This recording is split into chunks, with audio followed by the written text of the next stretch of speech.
যে ভগবান আর আল্লাহ এক হতে পারে না, গড আর আল্লাহ এক হতে পারে না, ঈশ্বর আর আল্লাহ এক হতে পারে না।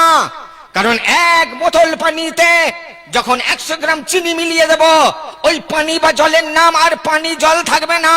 চিনি মেলানোর সাথে সাথে ওর নাম হয়ে যাবে শরবত। ওর নাম কি হবে? শরবত।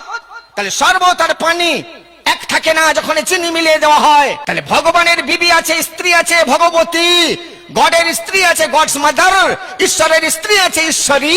কিন্তু আল্লাহর কোন স্ত্রী ইল্লি বিল্লি বলে কিছু আছে? নাই।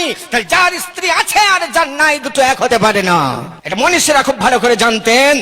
তাই মন্ত্রে গডের নাম, ভগবানের নাম, ঈশ্বরের নাম আসে নাই, এসেছে শুধু আল্লাহরই নাম, আল্লাহ আল্লাহ আল্লাহ আল্লাহ।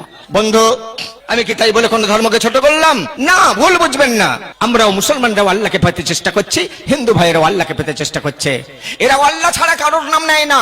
যদি বলেন নেয় না, প্রমাণ কি? বুঝে নেন, বুঝে নেন।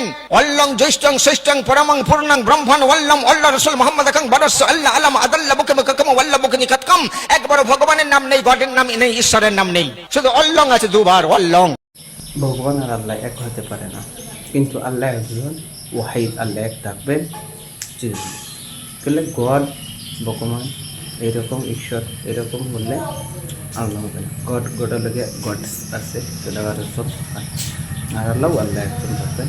আপনার কোনো মন্তব্য কিন্তু আমি ভিডিও ক্লিপ করুন, আপনারা দেখে দেন। একজন কারো কোনো ক্ষেত্রে যদি অসুবিধা হতে কমেন্ট জানিয়ে যাবে, ইনশাআল্লাহ সলভ করা লাগে সলভ করে।